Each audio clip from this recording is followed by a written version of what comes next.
안녕하십니까. 저는 시설개론을 담당하게 되는 김용규라고 합니다.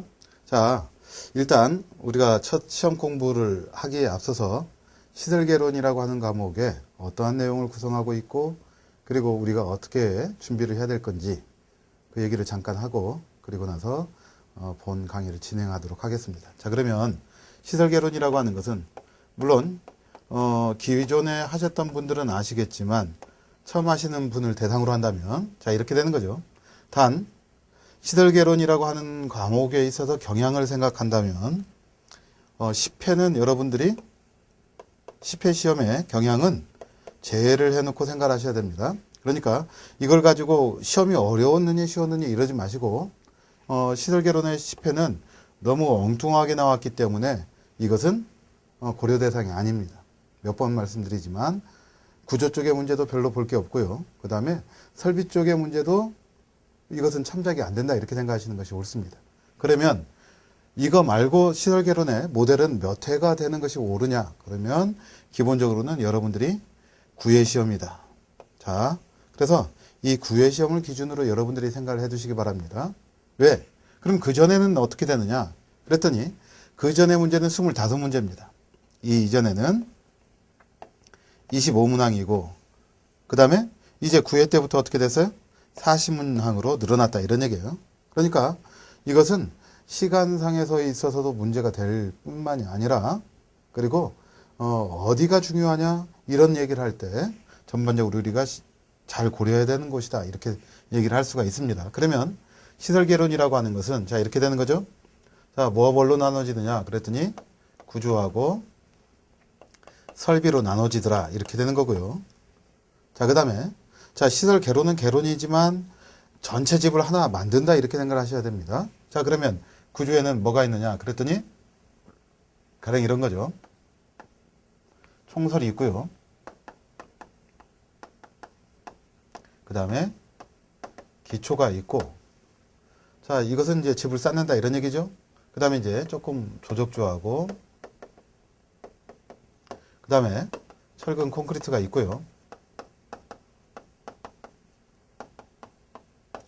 그리고 나머지 지붕도 있고 뭣도 있습니까? 방수도 있고 그리고 창문틀과 창호도 있고 그리고 이제 수장, 미장 및 타일 그 다음에 뭣도 있다? 도장공사도 있다 이렇게 되는 거죠. 그렇죠? 그 다음에 설비에서는 자 이렇게 됩니다. 위생설비가 있고요. 그 다음에 냉난방 설비가 있고 그 다음에 이제 전기 설비가 있습니다. 그래서 위생설비는 어떤 것이 들어가느냐면 급수, 급탕 공급한다 이런 얘기죠. 따뜻한 물을 공급하는 것. 그 다음에 배수통기관 설비가 있고 그 다음에 배관 및 위생기구가 있고요. 그 다음에 오수 정화설비 그 다음에 소화설비, 소방설비 그리고 가스설비가 여기에 포함되죠. 그 다음 냉난방 설비는 난방설비 자, 그 다음에 이제 전기설비에는 강전,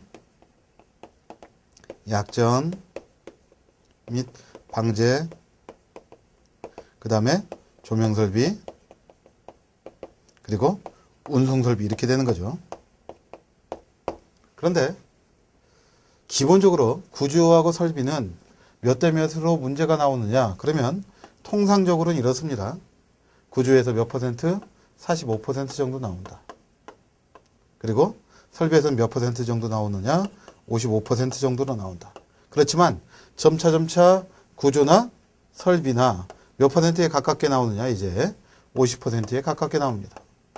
자, 그 다음 자 11회부터는 자 올해죠. 올해 시험부터는 철근 콘크리트 설비뿐만이 아니라 목구조를 제외한 구조 분야 그러니까 어떻게 됩니까?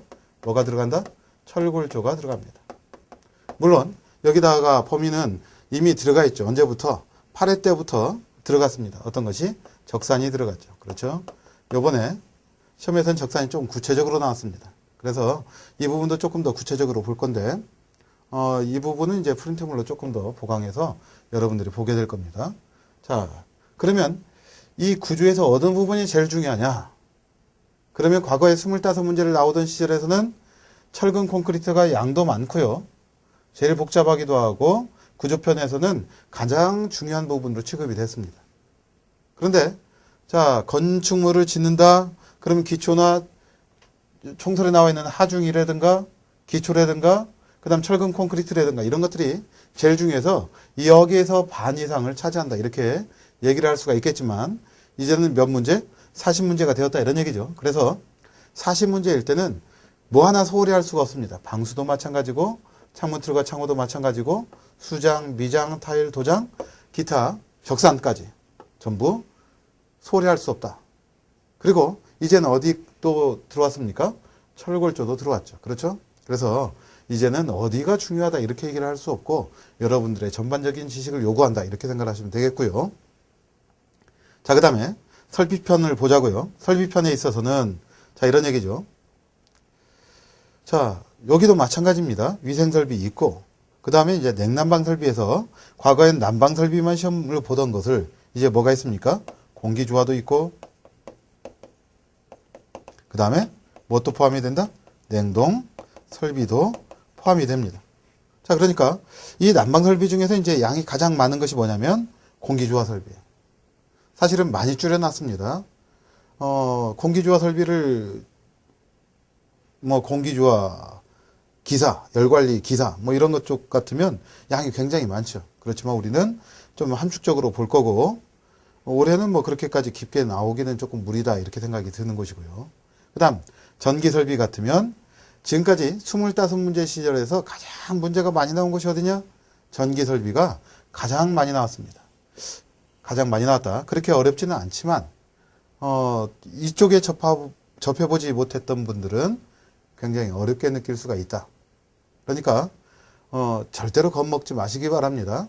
합리적으로 사고하려고 노력하시고 당연히 시스템적으로 생각을 하시면 그렇게 어려운 것은 아니니까 여러분들이 잘 생각을 하시면 되겠어요.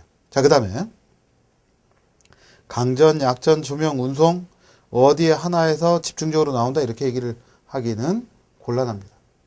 과거 같으면 이제 주로 나왔던 것이 뭐냐? 가장 많이 나온 얘기가 뭐냐?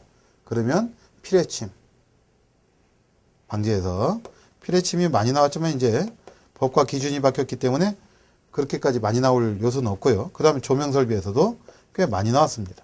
왜? 문제 내기가 용이하다. 그리고 우리의 실생활과 밀접한 관련이 있다. 이렇게 되는 거죠. 그렇지만 기본적으로는 아파트를 관리한다. 그러면 항상 강전이 중요하다. 이렇게 얘기를 할 수가 있어요. 그래서 작년 시험에서는 이제 강전 설비에서 그렇게 문제가 나오지 않아서 의외였지만 언제든지 강전 설비는 우리가 충분히 알아놔야 된다. 왜? 언제든지 몇 해든지 나올 가능성이 있다. 자, 이렇게 여러분들이 생각을 하시면 되겠습니다. 자, 그 다음에 전기설비뿐만이 아니라 또 여기에 뭐가 들어갑니까? 이제 초고속 인터넷 시대죠. 그래서 우리가 얘기할 수 있는 것 중에 하나가 뭐냐면 홈 네트워킹입니다.